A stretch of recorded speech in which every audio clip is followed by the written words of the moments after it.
వాళ్ళు అనేది ఏంటంటే ఏదైనా డిస్కషన్ పెట్టాము 30,000 మంది వరకు అందరినీ చేసాము అని చెప్పారు.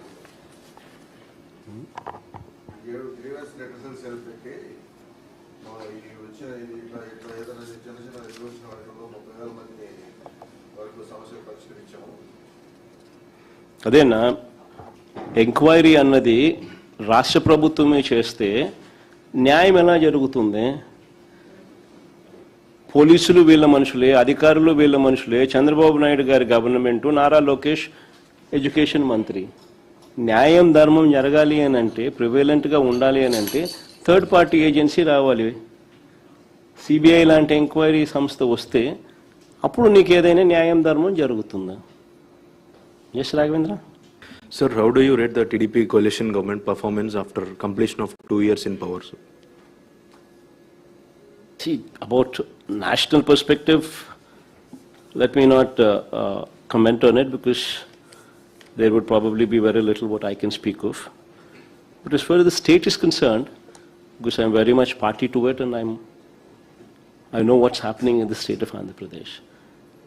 And none of the poll promises. The manifesto one manifesto has gone into the dustbin. The Super 6 and Super 7 promises have been thrown out of the window. The farmers are in distress. Women are in distress. Youngsters, children are in distress. Education విషయాల మీద ఈ రోజు మీ అందరి ద్వారా రాష్ట్ర ప్రజలందరికీ కూడా వాస్తవాలను చూపించే కార్యక్రమం ఈ ప్రెస్ మీట్ ద్వారా ఈరోజు చేయబోతున్నాం. నిజంగా డిఎస్సి పరీక్షలు డిఎస్సి పరీక్షల్లో వీళ్ళు కండక్ట్ చేసిన విధానం చూస్తే నిజంగా చాలా షాకింగ్గా ఉంటుంది. అసలు అలార్మింగ్ లెవెల్స్లోకి షాక్ అనేది పోతుంది.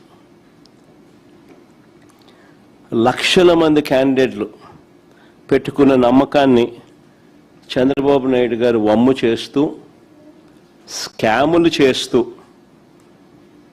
ప్రతిభావంతుల జీవితాలను దారుణంగా దెబ్బతీసిన పరిస్థితులు ఈరోజు రాష్ట్రంలో చూస్తూ ఉన్నాం.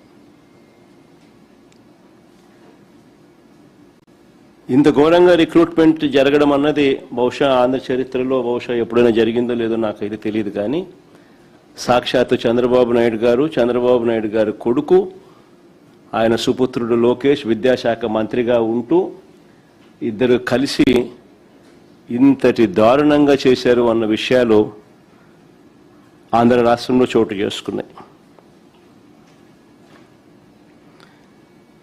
నిజంగా చంద్రబాబు నాయుడు గారిని ఒకసారి గమనిస్తే ఒక అబద్ధానికి, ఓ మోసానికి, ఓ వెన్నుపోటుకి, ఓ దగాకి, ఓ స్కామ్కి,